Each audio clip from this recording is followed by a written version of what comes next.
Hopefully you can see distance from your hands there. That one there is exactly. That's probably almost double the gap, maybe 35-40%. Leaning over. Exactly. You're not tipping forward because again, as I said to you, the taller we are, we're more top heavy.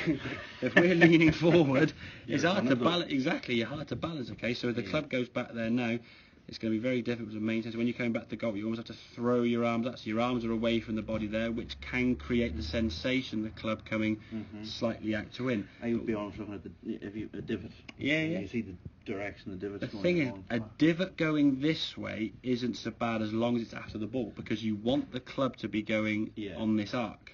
Okay. The problem is if you're reaching out for the golf ball here and your arms are throwing out there, the club is going over the top, but your arms are getting further away, which causes the path issue. You want your hands and the club in some way to kind of work sort of back in front of you, that sort of over the top feeling, but you want your hands to work into the body. So when you come into impact, your hands are nice and connected there. The club now, when we come into here now, that there with the club back in front of you here would be classed as sort of over the top of the hands. That club now is sort of, it's not underneath and flipping, it's sort of out in front, but your hands are connected. So the over the top really comes from a measurement of where the club comes from, but it's very much called by where the hands go, and the club then just has to follow where the hands go. If the hands can work inside correctly, the club can now work on a nice angle into the golf ball here, staying nice and square to the golf ball, nice strike of the golf ball there, and we can just twist through to target with, again, follow through the in pretty good defense. So it's just getting that transition. Back to wise for me now.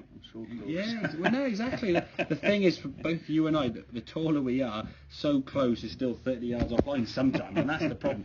But I think from your point of view, if you can, when you try and practice in a frame of mind, and I was playing a lot and I was practicing every day, 3 times a day. I would use music. I'd have a practice playlist that would involve music that chills me out. So I'd never get on the range, even after 3 or 4 bad shots. That song in my, or the songs in my head would still keep me.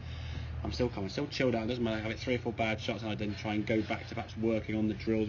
For you, that split hand drill, or just an impact drill. So everything's just a lot slower paced, calmer, and then you can kind of take that to the golf course. And then what I used to do when I was playing, those songs I used to use in my headset on the phone on the range, if I found the golf course I was getting a little bit antsy, I'd just start humming those songs. It would kind of trigger me to think, just calm down.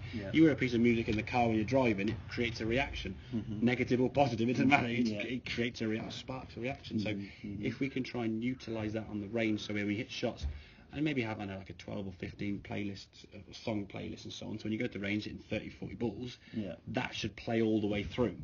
If roughly speaking the song's 3-ish minutes or 3.5 minutes or whatever, then you can use that. So when you get in the mindset, then you'll start relating that sort of music to a calmness, to a good quality striking, and then when you're on the golf course, you can sort of trigger your brain to think, okay, so when you start feeling yourself getting a bit, anger sort of level up, just hum that song in your head, it just calm you down. How do you listen to music when you're on the range? There's an earphone in your piece, You look at most of the tour professionals, they probably have earphones in there when they're practicing. If you went to their driving range or their local club where they're practicing on tour, they've probably got some sort of it just sort of gets them in their own little bubble kind of thing. So there's no outside world sort of just coming in, and obviously people trying to get autographs, and they're just in their own little world. I got, okay, this is my 2 hours on the range. I'm going to spend 2 hours in my own little zone and get it done.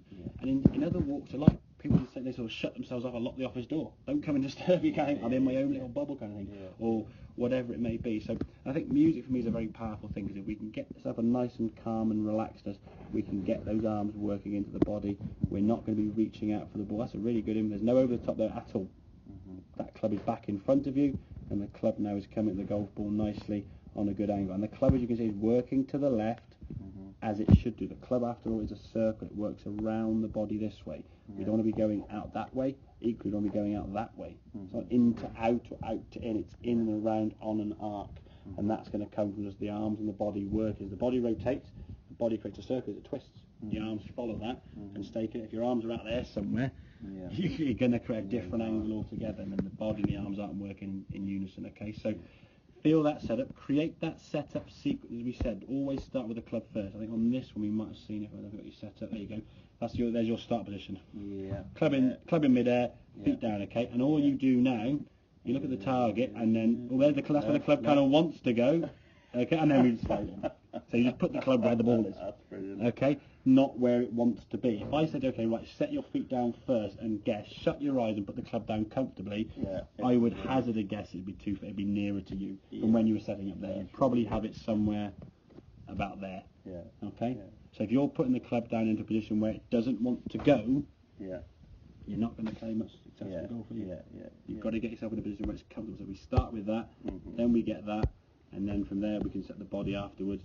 So at least we get that distance the same, and then we get that distance the same. So now these are working together, not... That would explain harder on the back as well then. Oh God, pressure on the lower back there, or just leaning forward more, it's just very difficult. Same with the other driver?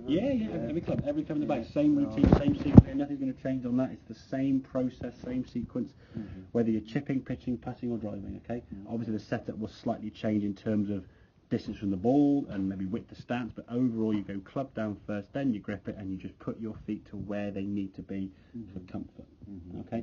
I think we can try to hit some shots where it's hit one, take a bit of time off, hit a shot, maybe change clubs, hit a few different shots, and then go back. That will certainly help your practice. So you kind of practice as you play golf. Otherwise, if you come to a range and just hit golf balls and bang, bang, bang, bang, bang, it'd be like learning to play tennis in a squash court. There's a wall in the squash court, in tennis you haven't got the wall. So you're learning a completely different sort of format of play. And tennis, the ball gets hit, it's probably the quickest squash going back and forth because the ball hit the wall, come back in 10 seconds. Okay, where in tennis, it's a bit more of the ball going over the net and coming back towards you. So it's a different type of, different style of sport in terms of actually the relationship to it. Okay, so try to practice in the same way. Since I've seen, since the last time, I'm still looking, I'm not practicing. Exactly. But the thing is, you can practice.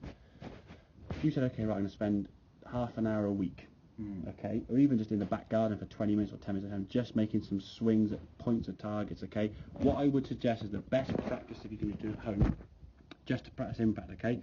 If you've got grass in the back garden, you mind making divots on, then fine, or you can use tee pegs of the woods, or get a welcome mat, put two objects in the ground like so, and just swing the club head through that gap.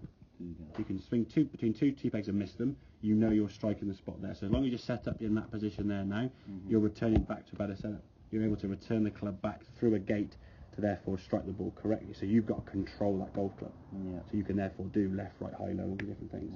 If you miss the tee pegs, to hit the tee pegs, you're not in your control. So you could do that. I say, guys, I'll put the kettle on, have 2 minutes of swinging the golf club in the back garden. That'll do.